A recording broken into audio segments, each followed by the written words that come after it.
Welcome to the Take the North podcast. I'm David Hoff from 670 Scores, the Mullen Haas Show. Dan Weeder from the Chicago Tribune.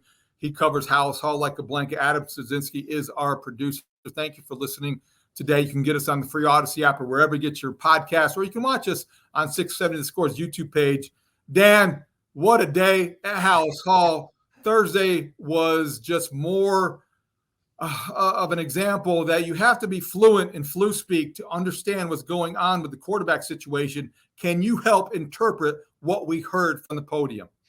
The one quote from Matt Eberflus that I can rubber stamp, verify, confirm, validate is short weeks are hard. That's it. Short weeks are hard. And sometimes they're very hard. And as it relates to the Bears quarterback situation, all we got on Wednesday was a little bit more of confusing messaging, leading us down the path to Tyson Bagent starting his fourth consecutive game against the Panthers on Thursday night at Soldier Field. I feel like I've got a lot to get off my chest in this episode, David, and it's going to be really interesting to kind of weave and navigate through it all. And today's events up in Lake Forest only add to some of the mystery and the confusion and the lack of clarity that continues to come out of there. Let's get it started with our opening drive. It's time for the opening drive. So, Dan, I'll just say this. I'm a little surprised that Justin Fields was either doubtful or ruled out. I'm a little surprised that his thumb has taken a little bit longer to heal than I anticipated based on what we saw him throwing. And maybe a little surprised that if he's going to miss a fourth game, why they didn't use the injured reserve designation. But I guess I won't be surprised if at the 11th hour there's something happens the way this Bear season has gone and he's active and maybe comes in and it comes in the seventh inning and closes out a Bears victory. I don't know what to expect, but I'll let you take it from here because you were there during yet another press conference where it was as clear as mud. Well, we're going to get to that very quickly here in a second because I think we need to set the stage with that. And thankfully, Adam Studzinski, our stud producer, has cut up that audio and made it available to us. I will tell you, as it relates to IR for the remainder of the season, one thing to keep in the back of your head is that the Bears are only allowed to bring 8 players in a given season off of injured reserve after they've placed them on injured reserve and then they designate them to return. They have already gone through that list with all of the guys that they've had to go through the first half of the season on IR and bring them off. And so now they have to just deal with the ramifications of that. As it relates to Justin's thumb, why don't we just give Matt Eberflus the stage, which he had on Wednesday afternoon at Halas Hall after the Bears had officially declared Justin doubtful and the head coach was brought up to explain exactly where they were at with Justin's return. Studs, take it away. Let Matt Eberflus take the stage. On Justin Fields, he's progressing every day. He is not medically cleared yet, and Bagent will be our starter for this game, and Peterman will back him up. Understanding what Justin's limitations still are right now. Yeah, like I said, he's not medically cleared to go right now, and he's getting better though.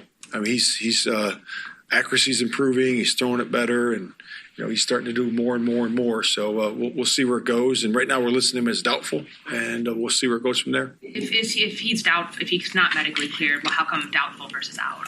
Yeah, just to see. We got to give him one more day. But he's working hard, and it's getting better every day. So we'll see where it goes. He's not playing tomorrow. Yeah, he's not playing. What hasn't the medical staff seen to give him the clearance yet? What is it? What are they telling you? What's that? What is the medical staff telling you in terms of why they haven't given him the clearance? Yeah, it's really just the clearance is obviously he's got to be cleared to play with the medical staff, and so it's really about him feeling good about it and the medical staff saying that he can go in there and function, and he's just not there at this time. Is it an issue of grip strength or? It's everything. It's all improving. The grip strength, the accuracy, the ability to function as a quarterback. It's all right there. It's getting close. I'm having trouble understanding. He's not playing, but he's doubtful. Is he out or doubtful? Now he's listed as doubtful. But you're saying that he's out. He's not going to play.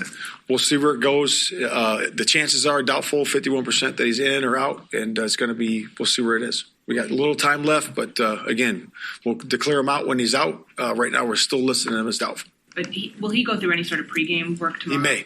He may. Yep, he may. It depends on what happens here in the next 24 hours. We'll see where it goes. The Matt Eberflus story, David. I walked out of that room, as I often do at 1920 Football Drive, dizzy. It's everything. It's all, said Matt Eberflus. He referenced grip strength. He referenced accuracy.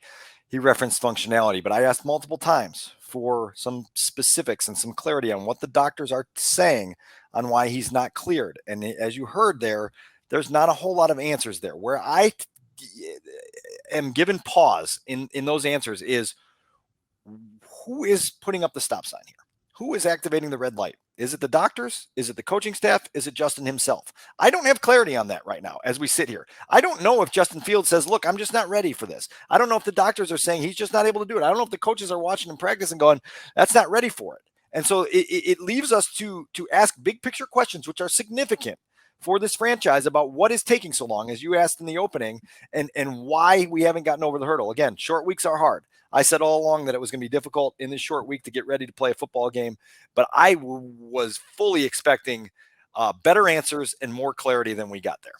It's a 2-7 football team. I don't know why there has to be such a commitment to complication. And it's wacky. It seems to be at Halas Hall, and my sense is that they're trying to exercise a little bit of gamesmanship. And maybe that underscores how important it is that the Bears cannot lose to the Carolina Panthers, one of the worst teams in football, and especially with the real draft implications of the draft we're not going to talk about for a while yet because it's way too early. But I do think that underscores why it's important.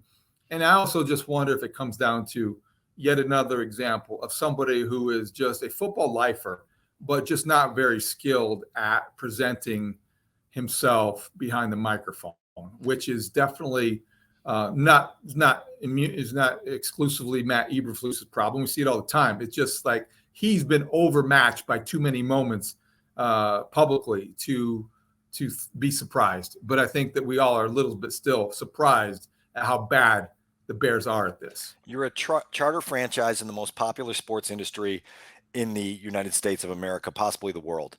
You are the head coach in a major media market. You have people in your building hired to help you avoid stepping in these potholes. And consistently, every single week, we have some episode where we're left scratching our heads. I got a text from an executive in the league. I've told you about this more than once this season, and it just said, "Hoo boy." And this was somebody that had just stumbled across the clips of what we just played there on social media while taking a break at work this evening, and can't understand how it's always this bad. It also takes away from the more important discussions we need to have here, which are about Justin Fields and his future. They are about just Tyson Bagent and his start Thursday against the Carolina Panthers, and what Tyson had to say to us for 10 minutes in his back and forth up there at Halas Hall, which I thought was illuminating and revealing, and certainly important to take note of, which we can get to in a few minutes here. But obviously, continue to say what you need to say on how just mystifying this continued clumsiness is. No, the only other thing that I would say, and we can move on to Bagent, because I'm curious what you think about what he said. But look, my day job is obviously dealing with all of the Chicago sports all the time, and it's impossible in a week like this to not compare and contrast. And I just, the biggest story in Chicago is the fact the Cubs fired David Ross and they hired Craig Counsell. That was a difficult needle to thread. And Jed Hoyer, who is to me one of the most skilled executives in any sports city in America, was able to not only execute that Cubby coup, as I referred to it, but then get in front of the microphones in the Cubs media and the national baseball media and explain and articulate exactly what happened and why, how difficult it was, but how necessary he thought it was, and communicate like a professional communicates. That's how you handle a big market media. That's how you handle a big boy job. That it was impossible in a week like this, not to compare and contrast how the Cubs understand how to manage perception and how the Bears remain lost in the weeds. Messaging is important. The command of messaging is important. The way that your franchise is perceived in the world is important. And I just give you those two words, whoo boy, as it relates to the 2023 Chicago Bears, who now go to play a 1-7 football team at home on the Thursday night stage. Again, this is another national broadcast on Amazon tomorrow that will bring more eyes to who the Chicago Bears are and where they're headed. Can they put their better foot forward on that stage on Thursday night on the field down by Lake Michigan?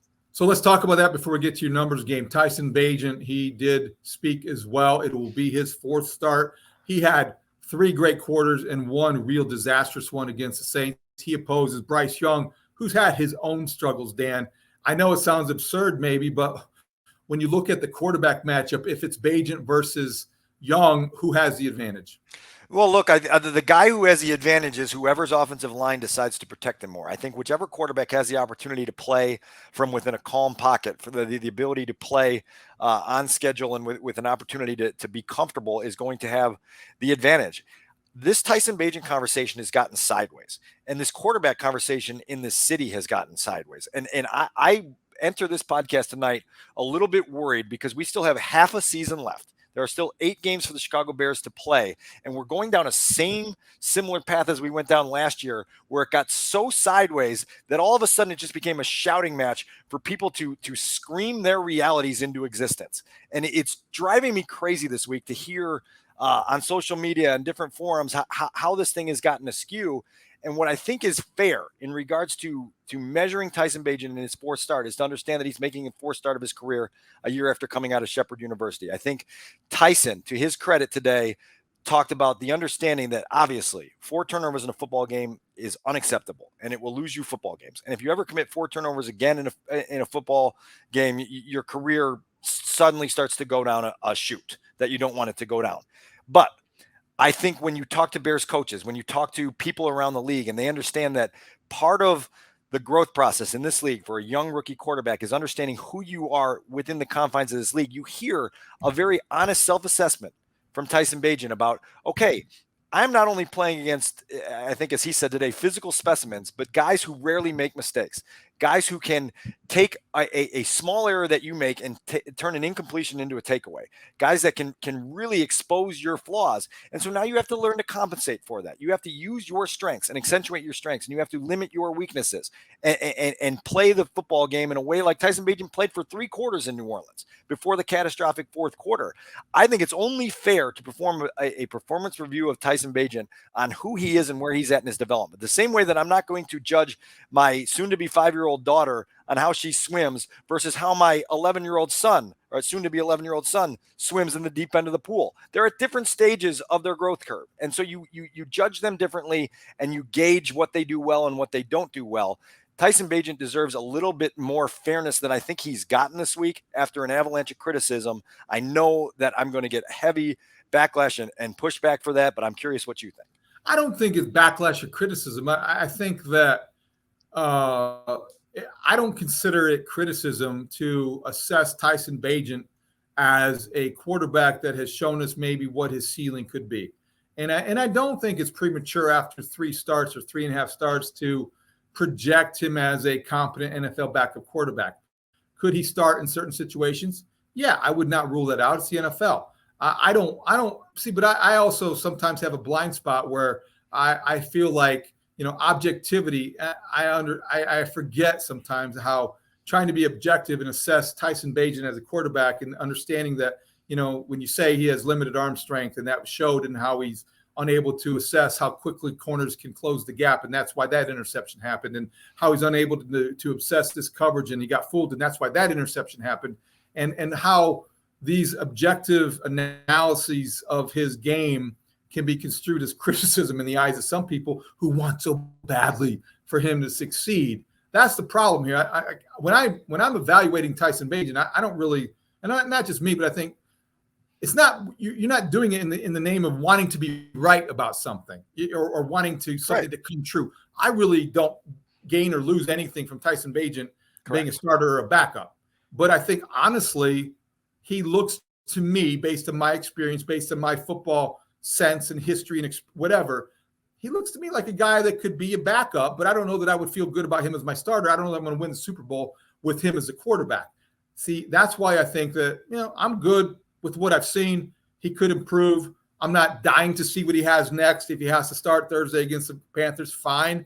But I don't have unrealistic expectations about what he is or who he can be. I just think for 2 years, the quarterback conversation in this city has been supercharged and hypersensitive, and that people just overreact to every little bit of performance review that is done positively or negative on either side of any quarterback that steps on the field for the Chicago Bears. And it's gotten exhausting for me, because then people create these, I don't know, want to call them false narratives or boogeymans or whatever they are. And there's just this whole, project of trying to construct the reality that feels comfortable for you, and it's just like, just as you've talked about before, performance reviews are through an honest lens are just that. They're performance reviews. And so Bagent will have one more performance, at least, against the Panthers on Thursday night. We'll see what he does there. And then we'll get back to our regularly scheduled program with Justin Fields, who suddenly now, during his 25-day, soon to be 4-game layoff,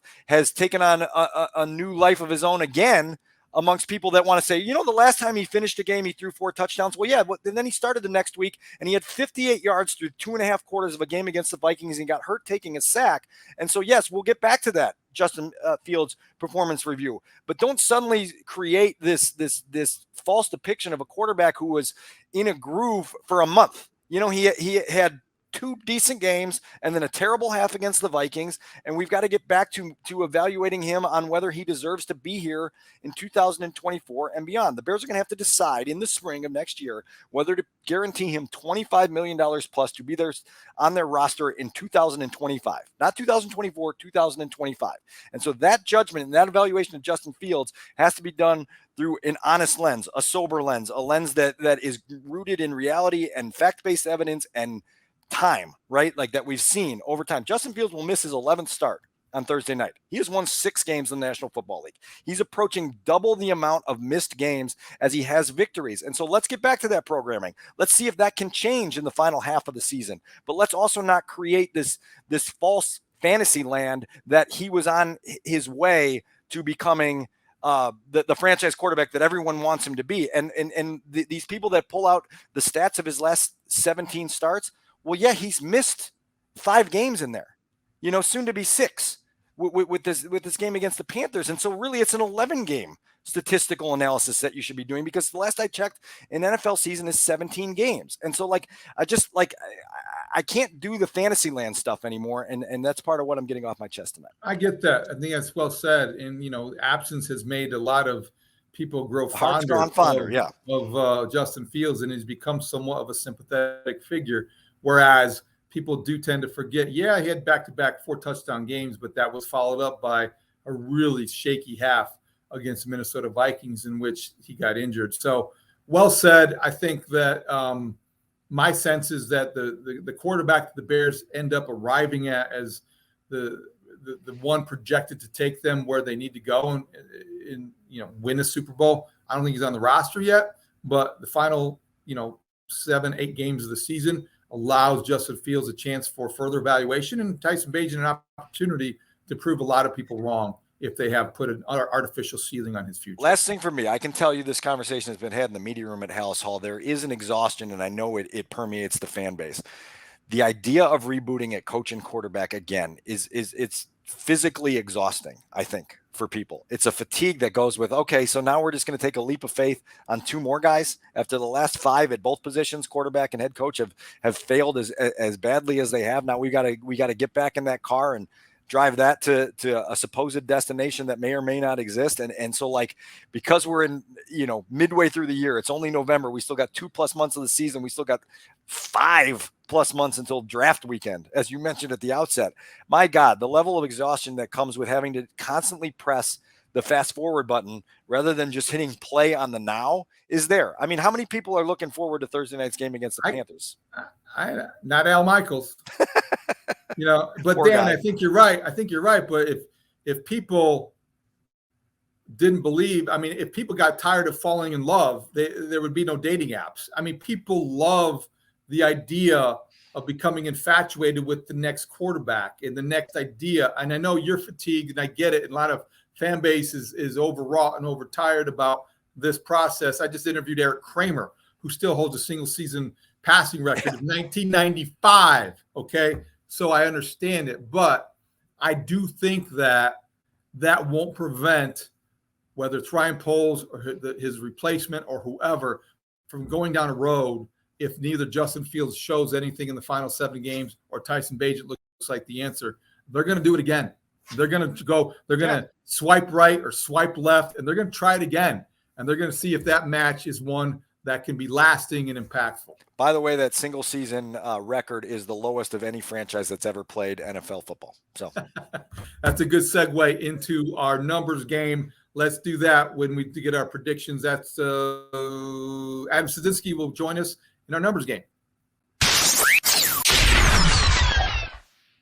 All right, so we'll bring in studs. Before we do that, to make our predictions, Dan, every week at the ChicagoTribune.com, you have a numbers package. What is this week's highlight? Almost every week. This week, short weeks are hard. This package did not appear in the Chicago Tribune, but I still have 3 numbers for you tonight. Great. And I'm going to start with 1 and 10. That is the record under Matty Eberflus's Bears head coach that the Bears have had in 1-score games. They've been outscored 76-40 in the fourth quarter of those 11 games. Last week was obviously the 10th loss by 1 score in a game where the Bears were outscored 7-0 in the fourth quarter and committed turnovers on 3 of their 4 offensive possessions. It is a sign and evidence that this team has not broken through in the ability to meet game on the line moments and get it done. Wow, that's pretty stunning. Did you have another thought before we get to the next number? We got out of the last segment for Bryce Young. Do you have ideas on why he has struggled? Do you think that the Panthers realized they made a colossal mistake? Did they make a colossal mistake in not taking C.J. Stroud first? Look, I think that the Panthers have a quarterback that's 7 starts into his rookie season, and this is part of the problem that I'm talking about when everybody wants to make grand long-term judgments and conclusions on guys when they've had 2 months to try to figure this league out. Bryce Young was obviously knocked heavily coming out for his size. 5'10", 204 pounds, I think he's listed at. He's been sacked 26 times this year. I've talked to some people in Carolina that say the durability hasn't been an issue through the first half of the season, and that this is just part of a rookie quarterback trying to find his way behind a shaky offensive line. He's had great chemistry with Adam Thielen, who's got 62 catches. That's a number that I could have given you in the numbers game, and he'll do his best on Thursday to put his best foot forward. I think you just have to wait probably 2 years before you jump to conclusions on whether they have great regret on not taking CJ Stroud over Bryce Young. And obviously they're going to try to put together the best developmental plan to get this rookie on a path that takes him somewhere. I'm with you. And I think people do jump to conclusions and try to form them quickly, certainly in today's society. But I also think one of the reasons they're doing that with Bryce Young is that the Panther organization, much like the Bears organization, has lost the benefit of the doubt, especially in the last year. When you think about the moves they have made, they traded Christian McCaffrey. Yep. They traded DJ Moore. They got out of the number 1. I mean, they went into the number 1 overall pick, and then they arguably, in many people's mind, didn't pick the guy that got off to the quickest start in terms of quarterbacks. Those guys were relatively even. So it was maybe a judgment call. When you lose the benefit of the doubt as a football franchise, it takes a while to regain that trust and faith. Yeah, no question about it. And we'll see what he looks like. I'm interested to watch him play up close and personal at Soldier Field on Thursday night. My second number for you, David, tonight, we'll get through these last 2 quickly. 28, that's the Carolina Panthers rank against the run this season. They're a bottom 5 rushing defense, giving up 131.8 rushing yards per game, 4.43 per rush. There have been 6 opposing players this year that have reached 75 yards against the Panthers, including 2, both former Bears, David Montgomery and Raheem Mostert, who topped 100 against them. So it should be a night where D'Onta Foreman in the running game can be an asset to Tyson Bagent in the offense, and they can lean on that a little bit to try to play the game on their terms. It's a good one. What's the last one? Last one is 1. It's the passes attempted this season by Carolina Panthers punter Johnny Hekker. We all know Johnny Hekker as the guy who is now up to 24 pass attempts in his career. He's thrown for 193 yards in his career. He's got a touchdown and interception. His 1 pass attempt this year was a completion. It was a fake punt. It was a 4th down play, 7-yard completion to Laviska Shenault, but it was stopped 1 yard short of the line to gain. And so it did not result in a first down for former Bears special teams coordinator Chris Tabor. When Johnny Hekker is on the field, you always have to be ready for the possibility of a pass Also, this gives me a segue into telling you that Brad Biggs was highly pressuring Bears special teams coordinator Richard Hightower to turn loose the first fake of his tenure as Bears special teams coordinator during the back and forth on Tuesday. Richard said that if the Bears do turn loose a fake, they will name it in Biggs' honor. Just something to keep an eye on Thursday. He will be insufferable if that happens. We heard the audio on Wednesday morning on the Mullenhour show, and he did not back down from that. Brad Biggs predicts a fake punt before every punt he's ever watched. So Element of surprise. He'll finally be right. And you know what? He has to be right about something. He's due. So I'm also with Biggs on this, that like when you're whatever their record is now, 5-21 over the last 2 years, turn one loose. Do something fun. Just do it. Just go for it. Why not? Yeah, I agree with that. Okay, so that'll be fun. Let's bring in Adam Studzinski to make our predictions. I think this might be a different scenario. Although, by the way, Adam, 30 seconds. You went viral today on Thursday. You said, okay, enough Tyson Bagent. Why did you leave the Bagency? What do you have against Shepherd University? Why do you hate Division II football? I hope that it didn't be construed as me leaving the Bagency, because I was never on the Bagency. I was just kind of observing it from, you were the captain of the Bagency, David. No, I had a little pent up frustration, and I just came to a realization some point in the fourth quarter Sunday that I've seen enough. It's not that I don't think Bagent could eventually be a starter, or do I think he's already earned a backup role unless he just completely tanks from here on out. But it kind of, to what you were saying, Dan, it's at least it's one side of it. This whole season was supposed to be about, the ultimate part is about evaluating Justin Fields and finding out what he is and what he can do, and is he a franchise quarterback, and are you going to pick up that fifth-year option for 2025? And as of right now, we don't have that answer because he's not on the field, and we need to get back to answering that damn question. Plus, he's better than Tyson Bagent. He gives them a better chance to win in most games, and I want to see him play again. So it started coming out of me again. It really, in the little thing that went viral, I think it's 45 seconds too. Sorry. It had nothing to do with it being an analytical side. I even said before, it wasn't on the clip that's on Twitter or YouTube or anything. I said I'm going to say something super meatball-y right now. So I was self-aware in what I was doing, and it just had to come out of me. So now give us your Tyson Bagent wins his second game prediction. Yeah, there you go. Yeah. Oh, yeah. I think I got the Bears winning this one, and it come if the Bears can't find a win, look, the Panthers are terrible. They're just not good. They don't have a good off. They don't do anything well, and the Bears have at least one thing they do well, and that's run the ball. Plus, the Panthers are going to be without their best player in Brian Burns. I think I picked the Bears 27-19. If they can't win this game, then people need to be held accountable on Friday. This is a game. This is it's. You try not to be overly one game oriented, but you cannot lose this game. Good prediction. I'll go quick here because I want to get into some DJ Moore stuff in a minute. I have the identical score as Adam Studzinski. Bears 27, Panthers 19. I don't really need to give you a long-winded recap of why. That's just what the score is going to be Thursday night. I'm going 3 for 3. Bears 24, Panthers 17. I think Bagent gets his second victory, which will give him more this year than Justin Fields. I think so. He'll have more victories than Justin Fields. I cannot wait for Friday morning's phone calls on the Mullenhour show. Neither can Studs.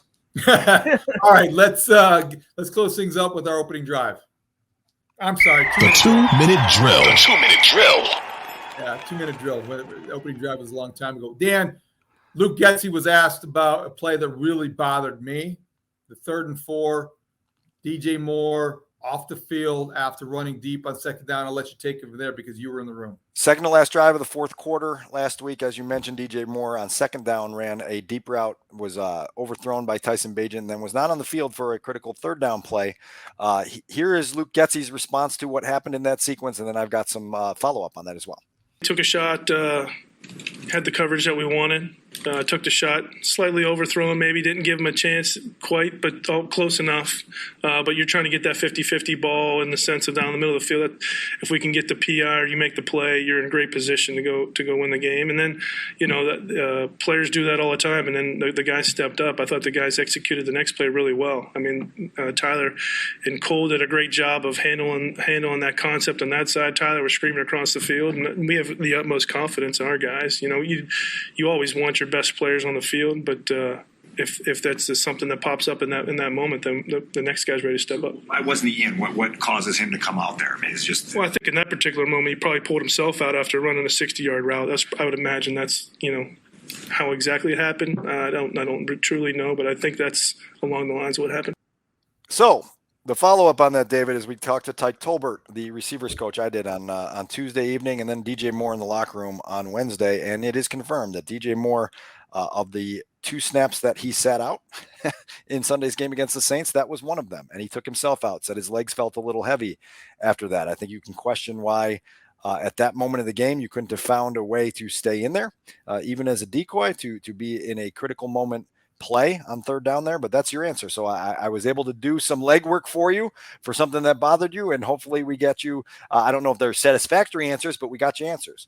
Thank you. I appreciate the questions. It will not, when you're not able to get up there, or it's hard to be as critical without getting deeper into the subject. But look, I still believe this. I mean, and I know no sports are alike. If you're in a basketball game and DeMar DeRozan is tired and you're the Bulls and you need a basket with 30 seconds, 3 minutes left to go. It's a key possession in the context of that game, and he may want out. If you're a coach and you recognize that, I do think you have to recognize certain downs are bigger than the others. Not every 3rd and 4 is created equally. I would be tempted to take a timeout. I would be tempted to recognize what's going on here. Yeah, 2nd down, I understand that call, but either DJ Moore has to suck it up and go, or if you are worried about that, I think that you call a timeout and get him the rest he needs and get him into the game. You have you're 1 score down. There's 3 minutes to go. If you don't make that 3rd down, you punt. You're on the 8-yard line. Yep. I just don't understand the lack of awareness by a coaching staff that should have it each and every snap, and it should be heightened in the final 4 minutes of every game. Look, I think it took them by surprise, and I think there probably is an element of, whoa, you need to. I want my coaching staff to not be caught by surprise. That's the problem. The Bears are caught off guard as much as any team in the league.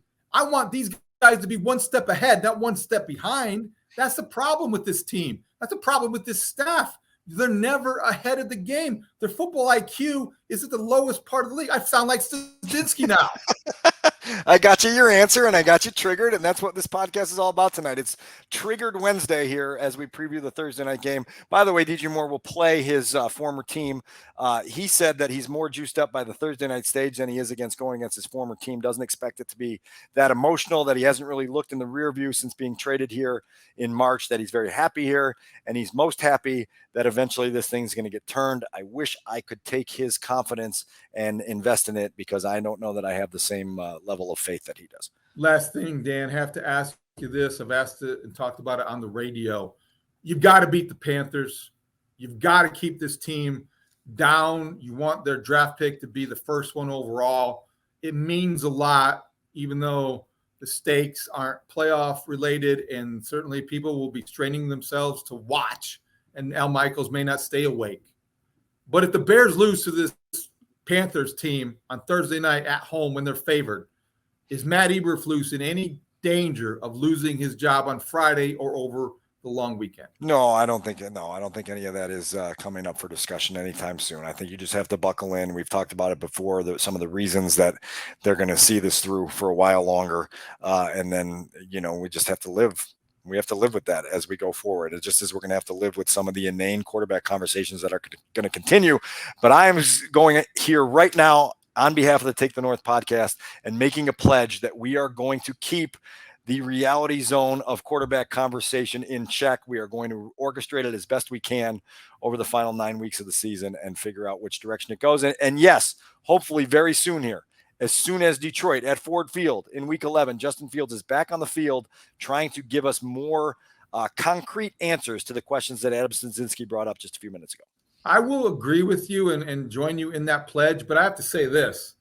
I reserve the right to blow a gasket if I see Nathan Peterman in the game to throw a Hail Mary, okay? No problem. That would be something that would be absurd and ridiculous and would justify any sort of irrational response. No problem. I will grant you the right to have that blow up the next time that happens. All right. So we will be back on Thursday night. Dan will be busy on deadline. We'll determine. We're going to have a post-game podcast reaction. We'll determine who's available and who's up and who's on deadline and who beats deadline, whatever. We'll be here. So just so you know, I'm out for tomorrow night, but I'm doubtful. We'll see where it goes. Okay. Thank you, Flusy. I'm not fluent in Wiederer speak, but Flusy speak is just as confusing. So we'll figure it out. But you'll find us on your free Odyssey app or wherever you get your podcast. Check it out tomorrow night after the game. Thursday night. Tonight, as you listen to this podcast. I'm confused. I sound like Matt Eberflus suddenly. Go get a drink. So for Adam Studzinski, for Dan Wiederer, I'm David Haugh for the Take the North podcast. We'll talk to you next time. Great talk. See you out there.